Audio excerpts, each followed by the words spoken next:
So if Lenin or Trotsky had showed up to rally the proletariat at the DSA convention, they probably would not have been allowed to take the stage. As one person explained, the right to speak at the DSA convention is determined based on sex and skin color. Second, we'll be using progressive stack. Marshals will be at each mic to kind of negotiate progressive stack. We know that not every oppression is visible, so we will have people at each mic to think about who's already spoken before, gender, race, ability, orientation, and more. Ugh, barf. Well, if you're a regular viewer of this show, you've noticed there's been something missing for the past couple of months. Probably our favorite guest, columnist Mark Steyn, has not been on this program. We practically had to send Liam Neeson out to track him down and return him. But Mark Steyn is back with us tonight, and we're grateful for it. Welcome back, Mark.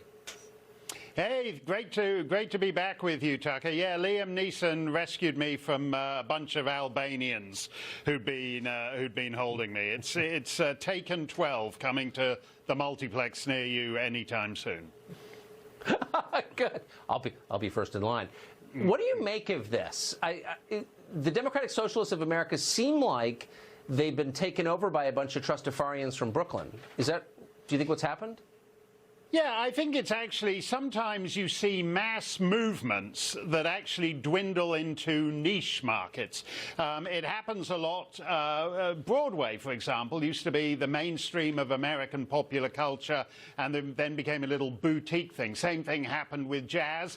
And these guys have gone the same way. And in fact, they're using the same choreography, those jazz hands. I don't understand why clapping, you've been talking about real problems with men in America.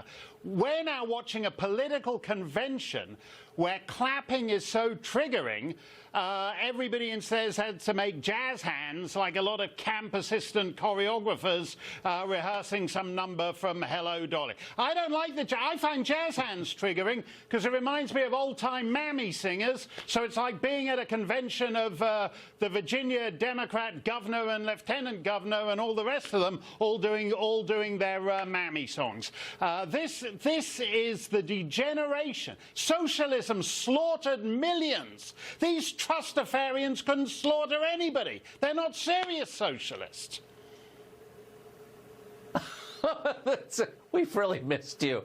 And yet, as Angela Nagel said, and I think it's a fair point, and that's why this is worth taking a look at, they do have an effect on the mainstream of the Democratic Party. I mean, they're using language that, unfortunately, Elizabeth Warren uses, or Beto O'Rourke, or that Booker kid from New Jersey is running for president. I mean, they seem to be cribbing their notes from the DSA.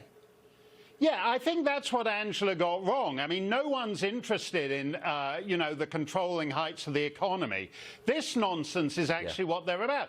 And if you listen to the Democrat debate, which I watched from thousands of miles away, so it seemed even weirder, Cory Booker at one point said, we don't talk enough about trans Americans, and in particular, we don't talk enough about African American I want to make sure I get this right. African-American trans Americans. And of course the answer to that is that on these terms you can never talk enough about African-American trans Americans.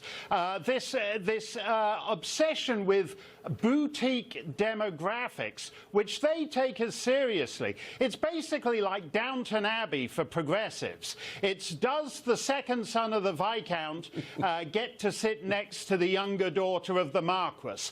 That is actually this, oh, well, I am a white woman of privilege, so I have to sit down at the far end of the table because an African-American, trans-American, non-binary person gets to sit at the head of the table. They take it all seriously. The presidential candidates take it seriously. It's an alternative reality that they've successfully created.